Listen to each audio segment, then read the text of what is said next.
whisper it quietly. But I think we might be in for a few days of summer-like weather. Well, at least until the weekend, when I'm planning a barbecue. The outlook then is for that most typical of British barbecues, the one where your husband is sent out to cook in the garden with an umbrella. Keeping with that theme today, we're off again to the Emerald Isle, this time to visit Diarmuid Fitzgerald, who'll read to us from his books Thames Way and 1,000 Sparks. And of course, we'll have a wee bit of a chat along the way. I do hope you enjoy it. It's been making me smile all week as I've been editing. Well, hello, my name is Patricia, and this is the Poetry Pcast. You're all welcome here. Now, as I wrote these words about the Emerald Isle, I wondered why it was given that name. And I thought I'd better check. Well, as you might have gleaned from my intro, I think it's because it rains profusely, and that's based on personal experience, which makes the landscape rather lush and green. 40 shades of green, according to the Johnny Cash song. Here's a snippet of the lyrics. I wish that I could spend an hour at Dublin's churching surf. I'd love to watch the farmers drain the bogs and spade the turf. To see again the thatching of the straw the women glean. I'd walk from Cork to Larne to see the 40 shades of green. I'll put a link to the show notes to the YouTube video so you can hear him singing it. And you know, I can remember my family singing this at one of the many parties of my youth. The Irish diaspora in London was and for all I know now, is probably huge, and my family seemed to be a huge part of the South London posse. I have to admit, when I saw this video, it brought a tear to my eye. Anyway, amongst my research, I also found a poem by William Drennan.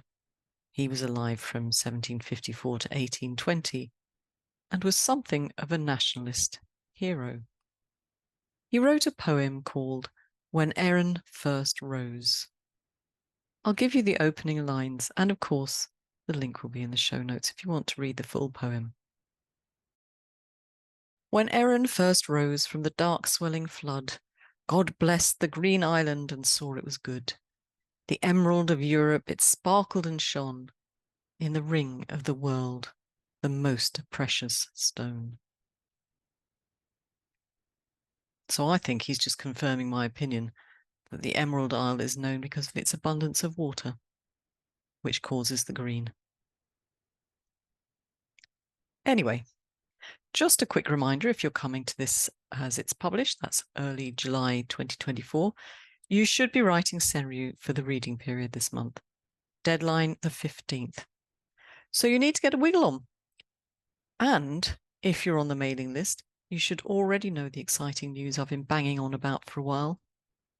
If you're on the list and you haven't seen it, I sent the mail about the 2nd of July, so do check it. And if necessary, of course, spam. But if you're not yet on the mailing list, there'll be another mailing on the 9th.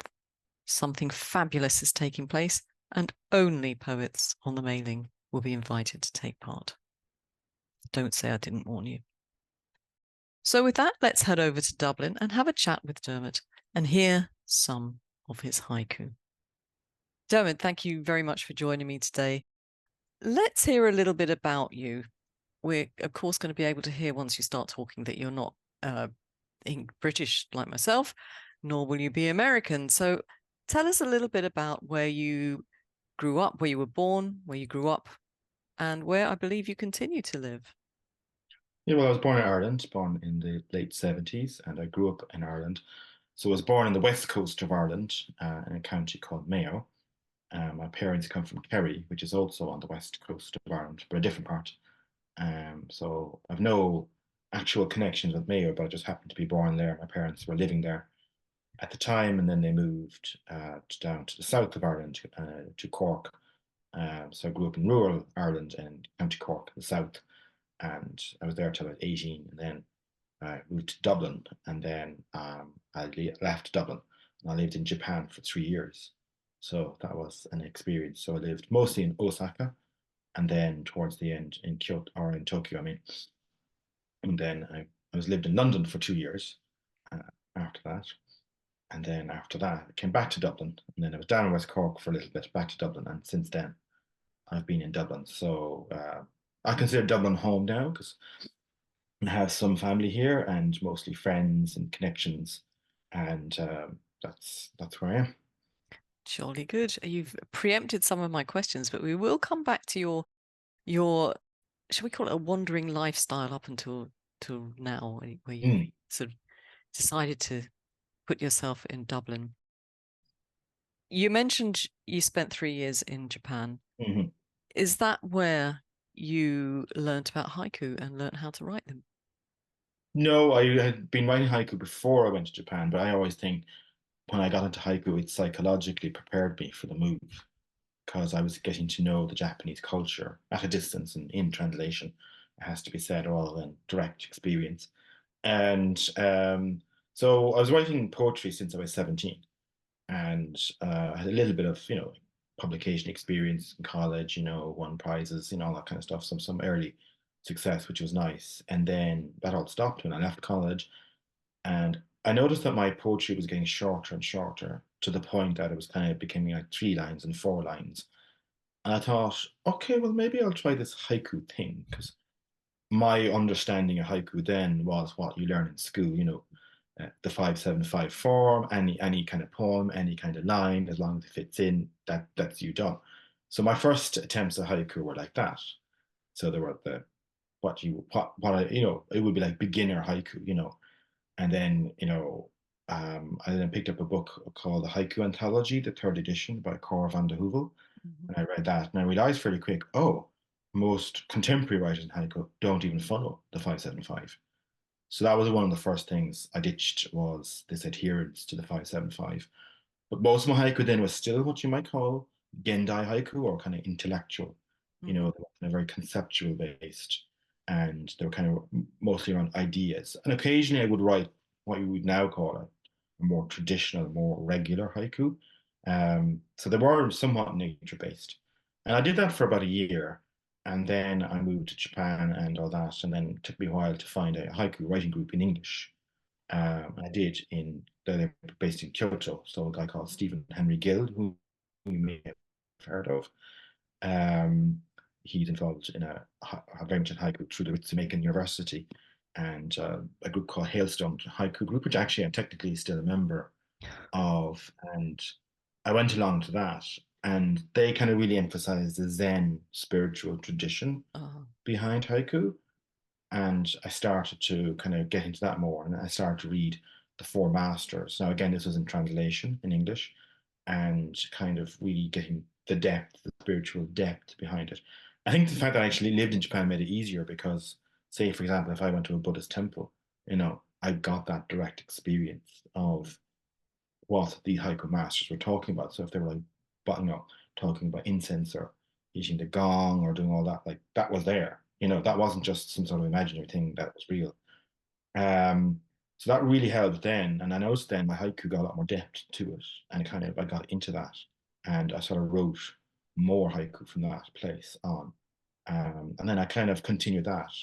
I came back to, well, London initially, and then Ireland. When I was in London, I didn't do much writing because I was just too busy.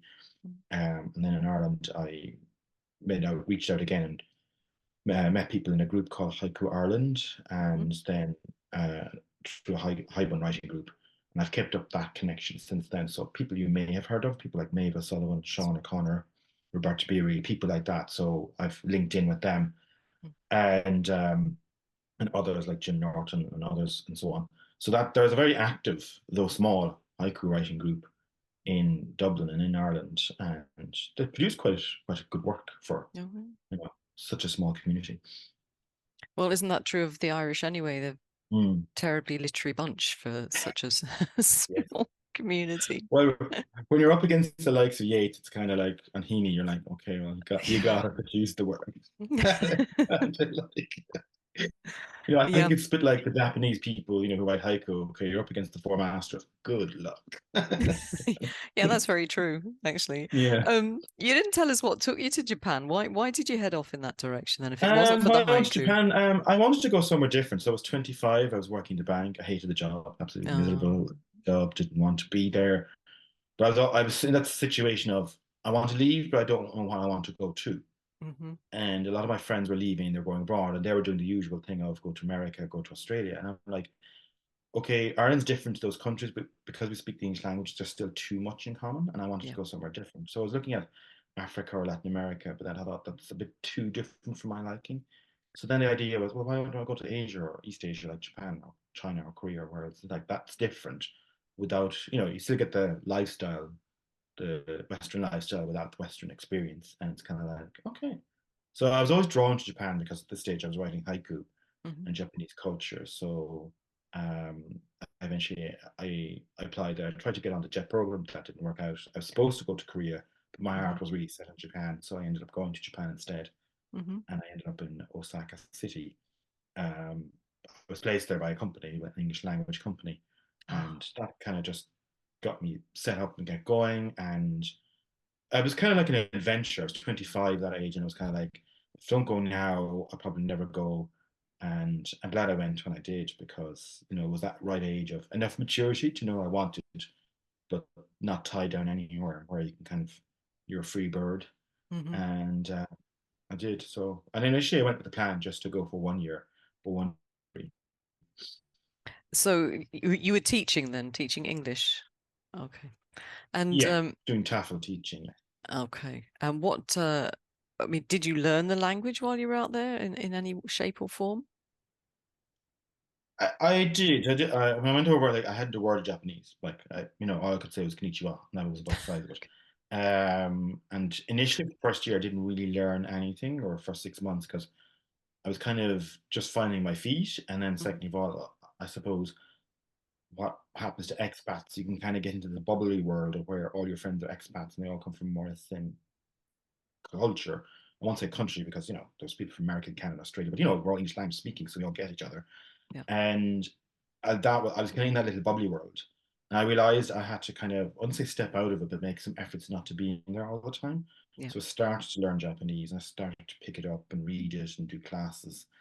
And things went on from there. And towards the end, especially when I moved to Tokyo, most of my friends at that point were Japanese people and not Westerners. And then I was really beginning to pick up the language, so I could understand some of it. I could hmm have basic conversations. I could book a hotel room. I could go to a restaurant and read a menu, get pick out certain Oh, words.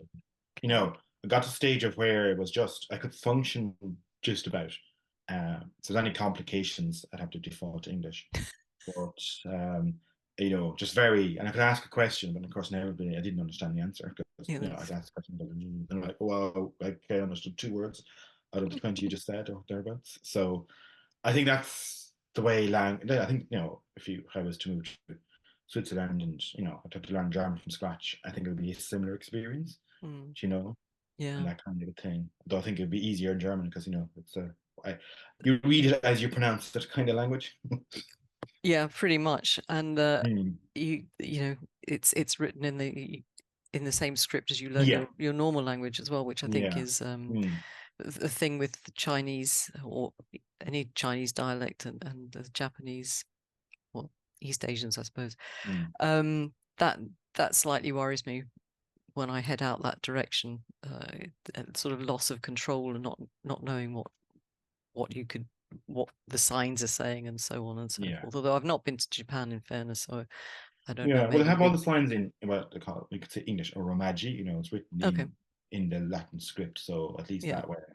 They yeah. have the basic signs in English as well. Exit, entrance to kind of tell you that. So Okay. it's helpful from that point of view. That helped me as well. And well, Japanese language is actually fairly easy to speak. It's not complicated. hmm There's about 104 sounds, and it's hmm just a combination of all of those. Yeah. And it's just learning to put those in the right order. And the grammar is very straightforward. Like it's not complicated grammar. It's not like French, where the vous, tu, and the polite form, and it's not like Oh, Chinese where you have to intone it different ways. If you don't tone it the right way, you're either saying the wrong word or a nonsense word. So there's none of that. Um, just the writing is the most complicated bit. It's head wrecking. But the Yeah. speaking and the listening is reasonable. Now, you said something interesting there. The sort of intonation. Um, Mm, is it very flat in terms yes. of tone? So, for example, if you think of place names, like they would say Osaka, Hmm. Tokyo. Hmm. We might say, for example, karate, but that's not the correct way. It's karate. We might Hmm. say Toyota as the car, but it's Toyota. So if I want to say my name is Diarmuid, I could say Watashi wa Diarmuid desu. So like Hmm. Watashi wa Diarmuid desu. Watashi wa Arendujin desu. I'm an Irish person. So it's Hmm. very da. Okay. And that's where the 575 comes from, because in Japanese language, almost all the syllables or onji are the same length. So it's Yeah. easy for a Japanese person to write the 575 because the language like jigsaw pieces that are all the same size. So therefore, you can pretty much put any word in. That. I mean, I think we cover that a lot on the podcast in terms of how that doesn't translate that easily to our own, to whatever Yeah. other Western language you learn. But what I've started to become very interested in is how we translate, or do we not bother to translate, the rhythmic effect that a Japanese haiku would have versus something that we would write. I don't know if you've ever thought about the rhythm side of things. Not as much, but it's something I definitely am paying more attention to now. Hmm. Um, I think, yeah, if you can approximate the rhythms, that would be as important, especially if you're doing translations. Mm. Oh yeah, for Um, translation, definitely. Yeah, and then I think like the cutting words, the kireji and all that kind of stuff would be important because it's an important thing in the haiku. Mm. So I know you use punctuation for that, like dashes and em dashes and all that. Yeah. Um, so I suppose in English we just have to try and approximate things rather than copy. Mm. Um, but there's a limit to even that because you're kind of reaching outside of your own language to take something that's not there. Yeah. So the question of how far do you go?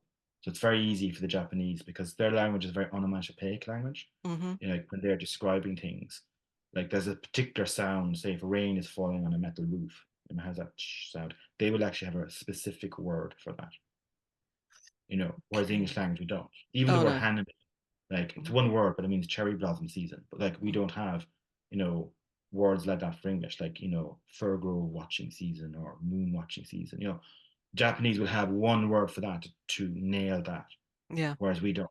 Um, so that's where there's limits to how far you go. That's right. And I think the main thing with the English haiku isn't to try and imitate the Japanese haiku. It kind of has to follow its own path and do its kind of grow in its own way. And I think it's doing that anyway. I think Um, you're right that the next question would be, and we aren't here to talk about that now, but it'd be interesting just maybe to ask you, um, because of the differences, because I think you're right, the English language haiku has got to follow its own path. hmm. How far are we diverting from what haiku in Japan would be because of those differences? From my understanding, there's a huge multiplicity of approaches in haiku in Mm. Japan, Okay. as much as there is in the English language. So you'd have the very, very traditional people Hmm. who will write very traditional and cleave that, and that tends to be the majority. Hmm. I think, from my understanding of it, those who write in Japanese haiku. Then there's the Gendai haiku, who would be more contemporary. They deliberately break the rules. It's more intellectual and all the rest of it. And then there might be some that might be a little bit of both, sort of halfway between the two. Hmm. Uh, my take on it is the English language just follows the same thing. You get people who are very traditional approach, not many.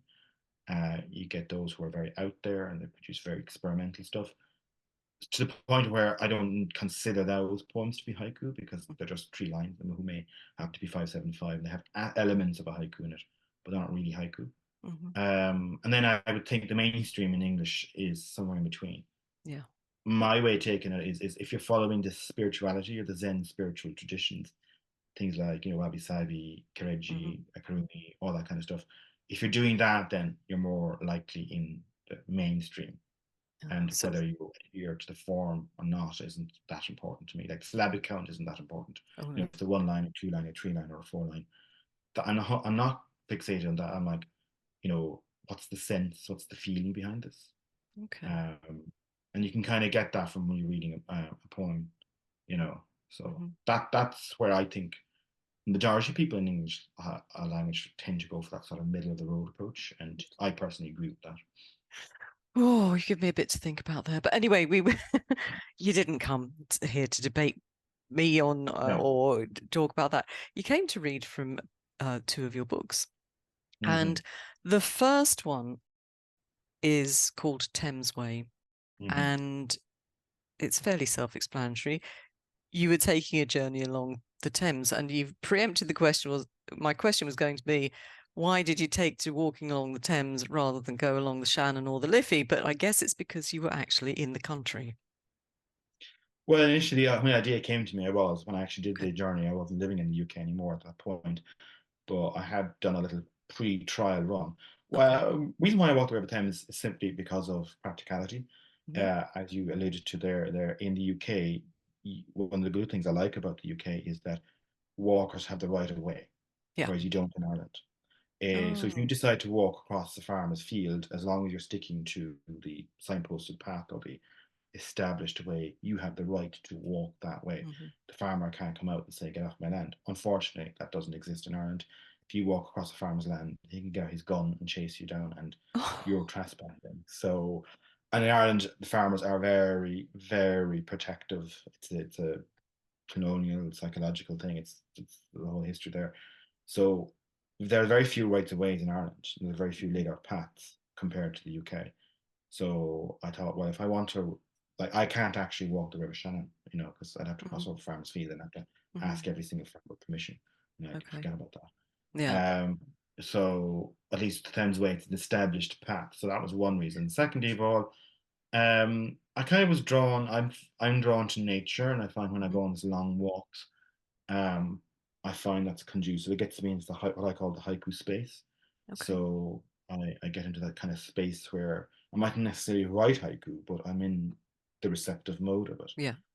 And I kind of wanted to test myself and see, could I walk the entire river and then write something, anything?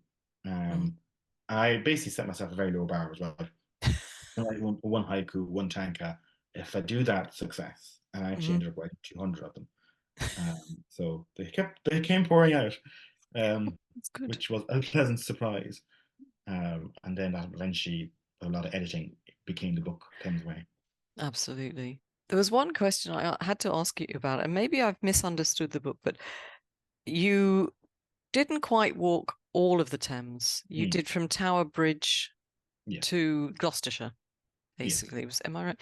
So you missed out on what is possibly one of my favourite stretches, but again, maybe that isn't totally walkable from Tower Bridge to the sea. I've done bits of that because of where I come from, but I don't know if there's a path on that part. The path itself actually stops at the Thames Barrier officially, and it doesn't go beyond that. And then it was partly out of time constraint because it was going to take me about a week and a half to 2 weeks to do the entire river. And I just had to lop off a bit, and also had read in the guidebooks that the bit from below Tower Bridge isn't that interesting. Or so I was told. Now, whether that's correct or not, I don't know. I just took that advice on board and just went with it. So I didn't do that stretch there. So I started off from Tower Bridge and up, which I actually realized afterwards was unusual because most people start off in Campbell, the source, and they come down. Yeah. Whereas I did the opposite. Yeah, I imagine that's definitely the case. I'm heartbroken that you've heard that stretch, that final stretch, isn't that interesting. Shall we hear some of the poems from Thames Way? Yeah, so Thames Way is actually mostly a tanka collection with some haiku. And if readers don't know what tanka is, basically, it's kind of like a haiku, it's a bit longer. I won't get into technicalities of tanka versus haiku because we could be here all day. No, well, we're going to do a bit of that later in the year anyway, so no worries. But I think most of our readers or listeners will have some clue, some inkling as to what the tanka is. Yeah. Okay, so this is from Thames Way, and then this is from the lower section. Fountain water sprays up and down, with children laughing. One mother reaches for a quick kiss. Fountain water sprays up and down, with children laughing. One mother reaches for a quick kiss. White lily, trumpet in the wind, searching for treasure, a bee snuggles down. White lily, trumpet in the wind, searching for treasure, a bee snuggles down. Foam and scum whirl in the canal, dancing atoms, galaxies circle in space. Foam and scum whirl in the canal, dancing atoms, galaxies circle in space. Water over the wide weir, echoing long after I have moved on. Water over the wide weir, echoing long after I have moved on. These next few haiku are from middle. In the marshes, without my map, joyously lost. In the marshes, without my map, joyously lost.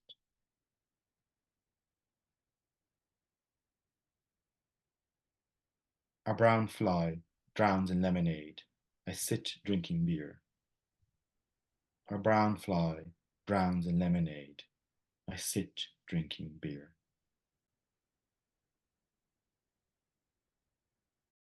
Now, Dermot, as I said before you started reading, this was your first book of haiku.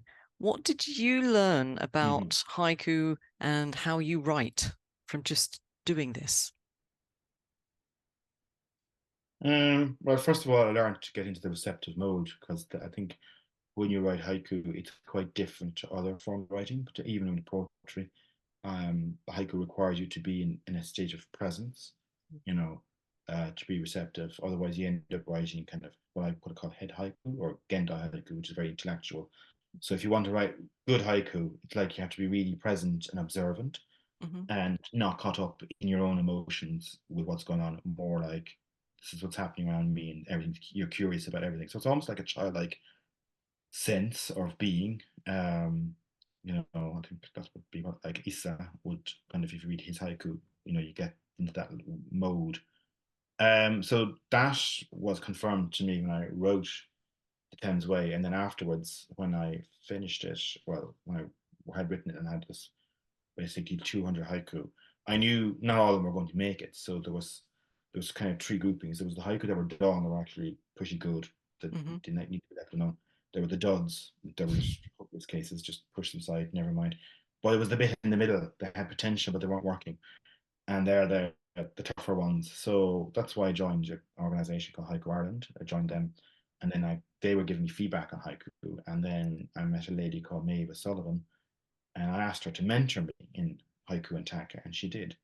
And so she basically went through the entire first manuscript and gave me feedback on them, and there was a back and forth, and eventually I learned how to really bring the haiku and scrub it up.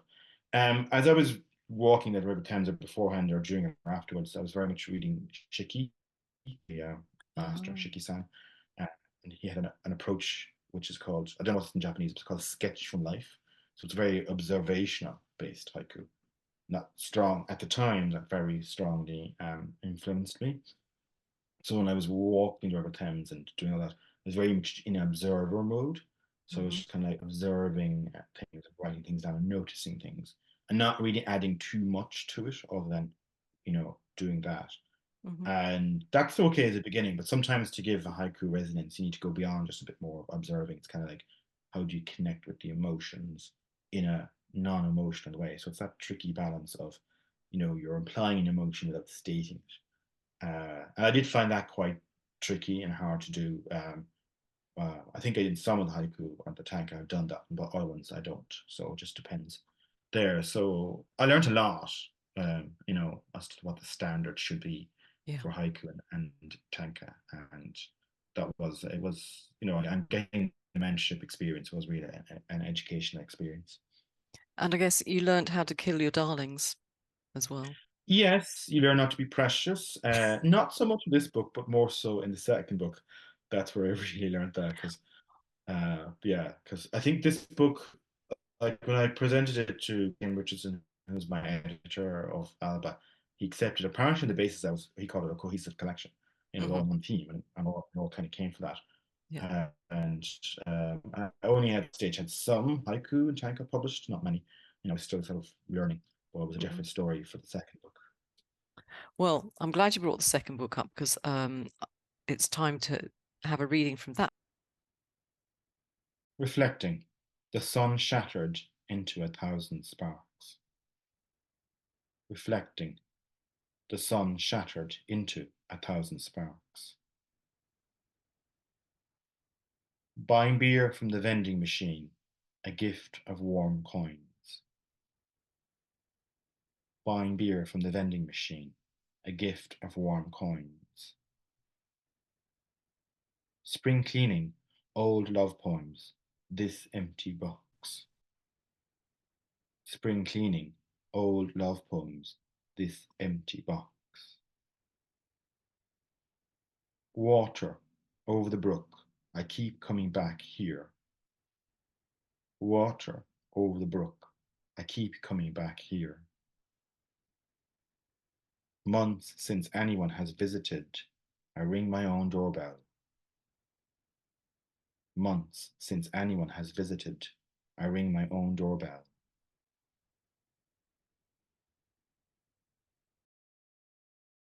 I wanted to ask you about that one because Mm, reading through it, mm, I got the impression, particularly from the intro, that you went back and had a look at previous work and mm. and that was the way you formulated this particular collection. Is that how Yeah, you did it? yeah. So Okay. I suppose Thousand Sparks, which is the second book, it's a bit like Mm. the second album. It's when the band brings out an album and it suddenly takes off and they're famous, and then the recording companies, come on, bring the second one out, and they're like, oh god. So it's like you go through your back catalog and then you bring it all out, and you're like, Hmm. again, it's the same thing. Some great songs, some okay songs, and some, oh my god, what was I thinking when I wrote that song? So I basically went through my entire back catalog and I put it all together. It was 400 haiku. And like that, at least half of them were just pure duds. It was just like straight off the bat, just Okay. don't even bother. And then it was that thing of, yeah, some of them are working, they got published in journals, and then there was the in the middle ones. So I worked on them based on my experience, and I kind of tried to bring them up a little bit. And there was more senryo in the 1,000 Sparks. It's kind of, I think my strength is more senryo than haiku, to be honest. Okay. And so they brought more of that in. And then also with some of the haiku, they're more shape based. So there's kind of like wavy ones and ones with asterisks. And Hmm. I was kind of pushing the boat out a little bit in terms of the actual form and Hmm. kind of, putting ones that are a little bit more edgy and a little bit more sensual and about relationships and that. So that's what made it different. Thames Way was all about the River Thames and very much nature, haiku and tanka, and very Hmm. observational. I was trying to step away from that. And this one, I kind of bring the emotions to the fore. And then what helped me with that was I gave the manuscript in progress to two people, Sean O'Connor, who is the Hmm. now was the editor of the Highburn Journal. That's He went through it and he gave me his feedback. So I had to learn to scrabble up.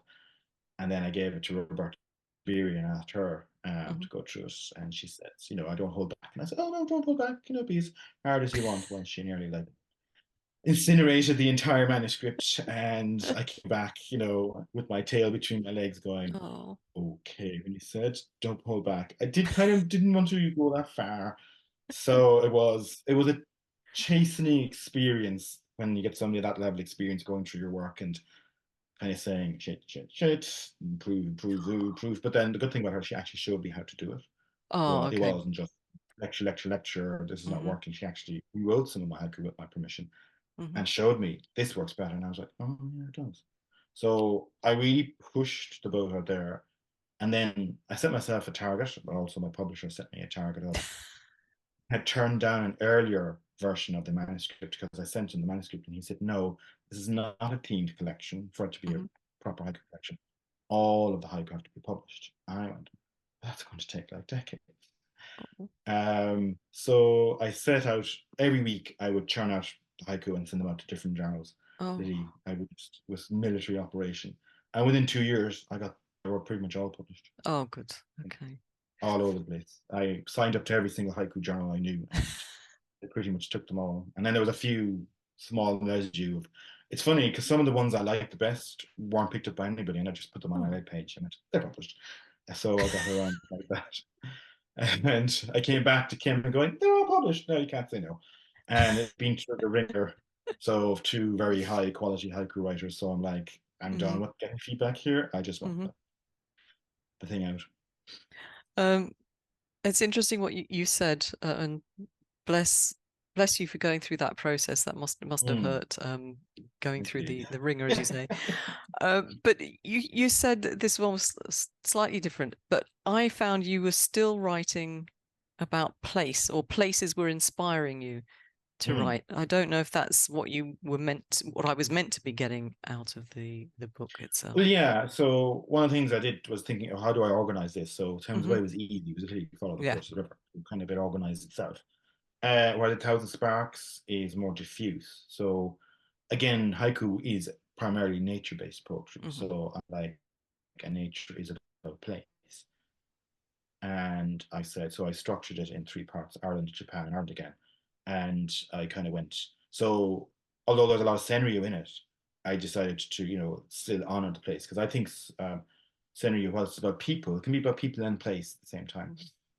So and I see a huge overlap between haiku and scenario. Some people don't, but I do. And that's how I organized it. So I was thinking, well, that the haiku I wrote, which were the very early efforts, and these are some of the more salvageable poems, and I did a lot of scrubbing up. Then there was the Japan section. That's where we got into the Zen tradition of haiku, and that's Hmm. where, and there's a lot more about people in that one. And then the Ireland again is a bit more 50-50 of place and people. Um, so I did that. And then the book ends on a haiku sequence where again like Thames Way, except it was a smaller one. I went up and down a train line journey, and I wrote on that day a whole load of haiku Hmm. there. So again, that place does come into it there. That last one, Dermot, could have been written during COVID, but it wasn't. Can you tell us a bit about it, please? Yeah, I suppose I was going through a bit of a transition in my life. Hmm. I noticed that I had a lot of friends, and then they kind of all fell away, not all of them, some of them, and then I was kind of making new friends. Hmm. So I was living in Dublin at the time, and I was in this kind of in between place of, say, when I moved back from London, I had a lot of friends there, and I didn't really have, and I was down on the west coast of Ireland and back again. I didn't really have a lot of friends, and I hadn't kind of reached out in groups. So I was kind of feeling in a little bit alone and sort of in between Hmm. places. So I wrote the haiku based on that, and I was trying to how do I capture that sense of being alone, Mm. without kind of getting too heavy about it, kind of like in a jokey way. So I remember coming home or to the house I was living at the time and noticing the doorbell and like realizing nobody's rang this doorbell, in months. So I actually rang it myself and kind of was laughing to myself. I'm like, this is a little bit silly, isn't it? And this is a bit desperate. So I kind of wrote a haiku about it, and that eventually took a while to get it in the right form, but that's what came out. But yeah, I think Yeah. during COVID, that kind of really gave an extra layer of resonance because of the whole people not meeting people, Yeah. weren't allowed to meet. Hmm. Yes, I believe it was quite stringent in Ireland, from what I've heard as well. Much more so than the UK. Yeah, Hmm. definitely. It was like you were the first wave, you weren't allowed to meet anybody. You weren't allowed, it was very, very stringent. So I think if you were family and you had good relations with people who were living in a house with people and you got on okay with them, that was fine. But if you didn't have anybody, you were really stuck. Yeah. Horrible days. Don't want to Mm, go back to that one at all. I've got another question. mm. You've not chosen any from the Dublin Bay section of the book, but if I may, I'm going to ask you to close out the podcast today with a poem that speaks to me of an image I would have seen time and time again, as I Mm. would have been waiting for the ferry home to England. Beyond the thick walls, the waves, again, again. Beyond the thick walls, the waves, again, again. Dermot, thank you so much for coming along and reading to us today. Before we say our final goodbyes, you should really tell us, where do we buy the books? I You have to get in touch with Alba or myself directly because they're actually not online. So if you get into Alba Publishing is the name of the publishing company. Mm-hmm. You can send them an email, and then basically Kim gets in touch with me. Or probably best is get in touch with me directly because I have the books here. He doesn't. He Okay. doesn't stock them. And then you can purchase them from me. So I have a email address, deanireland@gmail.com. So it's DEEINIRELAND@gmail.com. Or you can look up my website, dwriter.com, and you can send a message through that. But the email is the direct approach there. And I have copies for people if they want to buy them. So it's the copies say it's €12, but because of postage and packaging, that will have to be extra, I'm afraid. And I might have to up my prices because of cost of living. Oh So, yeah. Oh yeah. We're so all you're we're all looking very familiar with that. €15, maybe possibly up to 20. I'd say. Well, definitely I'd have to find out wherever you are in the world. If I'd have to add on the post and packaging as Absolutely. top. I'll put the links in the show notes so people can get in touch with you, and then you Yes. can take it from there when you find out where they are and Yeah. can go on from there. So thank you very much, Dermot, for the reading You're today. welcome. It's been a total pleasure having you, and I hope you come back and do some more reading. Well, I hope Yes. that, have you got more books planned?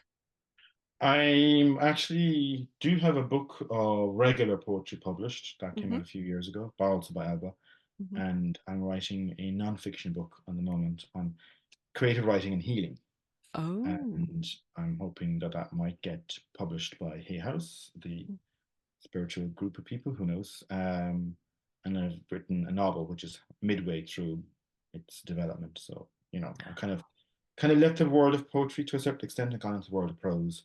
Mm-hmm. And doing that. I am still writing poetry and I'm still working away, but it's regular long form poetry. I've kind of not really doing haiku as much. I do write occasional haibans, Mm-hmm. send them out, and they do get picked up, but it's not. There you It's go.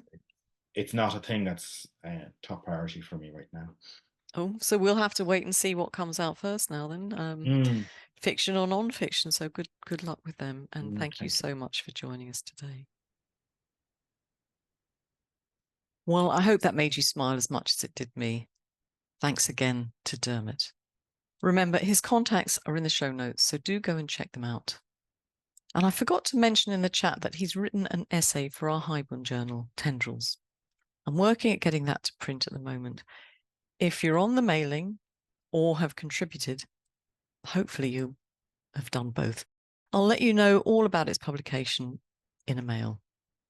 It's going to be available in print and PDF format. I hope you can support the podcast and buy a copy when it's out. And if you've enjoyed this podcast, perhaps you can buy us a coffee or take out a membership, which has benefits for you too. I'd really appreciate it. It's time to work on the website, and from the quotes I'm getting, it's not going to be that cheap to accomplish what I want to get done. So anything you can donate will be definitely appreciated. Do tell your friends about us. Maybe give us a shout out on your social media. There's just not enough hours in a day for me to do full justice to socials and researching the content for the podcast. So any help you can give me is more than appreciated. Thank you so much. So now I'm off to spend an hour in the garden. It's time to sort out my little ponds. I do hope I don't disturb the newts. I was going to bring you a haiku about newts, but couldn't find any. Does anyone know any? Let me know. Send me an email. So I'll see you soon. Until next week, keep writing. And don't forget to check out the info in the show notes. If anything's missing or you need to know more, just let me know. Ciao.